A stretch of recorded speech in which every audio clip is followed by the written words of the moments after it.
ចុងលឺថា TikTok ឥឡូវរកលុយបាននេះរកមករកពាន់នេះអានោះរឿងពិតរឿងហ្នឹងវាពិតតែអត់ពិតទេចាពិតមិនពិតហ្នឹងមិនទេតែមិន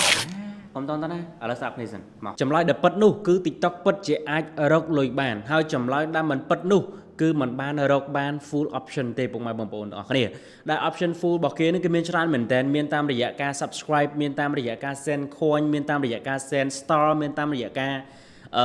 live stream មានតាមរយៈការ video ads ប៉ុន្តែសម្រាប់យើងនៅក្នុងប្រទេសកម្ពុជានេះគឺអាឡូតែ2ចំណុចតែប៉ុណ្ណោះទី1គឺ fan របស់យើងគឺ send star ឲ្យយើងអញ្ចឹង star មួយប្រហែលសេនអាហ្នឹងតាមទឹកចិត្តរបស់ fan របស់យើងមិនតែបងប្អូនគិតទៅមើលតើមាន fan ប្រហែលរូបដែលគាត់ sacrifice សម្រាប់យើងអត់មានទេ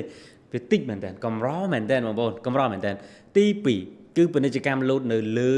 poster របស់យើងលើវីដេអូរបស់យើងដែលតិចមែនតើបងប្អូនដែលលុយនេះចំនួនគឺវាតូចតាចខ្លាំងមែនតើអញ្ចឹងបើខ្ញុំប្រើពាក្យថាអត់ដូចមានដូចអត់អញ្ចឹងបងប្អូនអញ្ចឹងសម្រាប់ TikTok របស់យើងគឺនៅតែស្ទើរដដែលអញ្ចឹងមិនសង្ឃឹមច្រើនពេកទេប៉ុន្តែយើងបៀខ្លួនឯងធ្វើម៉េចឲ្យខ្លាយទៅជា content creator មួយរូបដែលមាន